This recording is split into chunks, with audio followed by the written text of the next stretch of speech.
గుంటూరు జిల్లా పొన్నూరు సమీపంలో కాల్పులు కలకలం రేపాయి. కొందరు దుండగులు రైల్వే సిగ్నల్ వ్యవస్థను ట్యాంపరింగ్ చేసేందుకు ప్రయత్నించారు. వారిని అడ్డుకున్న పోలీసులపైకి రాళ్లు విసరటం మొదలుపెట్టారు. దీంతో రైల్వే పోలీసులు వెంటనే దుండగులపై కాల్పులు జరిపారు. కాల్పులకు భయపడి దుండగులు అక్కడి నుంచి పారిపోయారు. సంఘటనా స్థలానికి చేరుకున్న ఉన్నతాధికారులు పరిస్థితిని సమీక్షించారు. అక్కడ లభించిన ఆధారాలను సేకరించారు.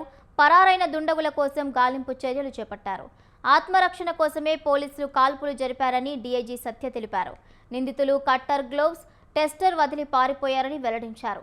రైలు పట్టాల వద్ద జీఆర్పీ పోలీసులు గస్తీ పెంచారన్నారు. ట్యాంపరింగ్ అంటే ట్రైన్ కంటే కూడా పెద్దదే కదా, పెద్ద కుట్ర కూడా ఉన్నట్టుగా అనిపిస్తుంది మాకైతే. తెల్లవారుజామున 2:30 అప్పుడు జరిగింది ఘటన. మొత్తం 10 రౌండ్లు కాల్పులు జరిపారు.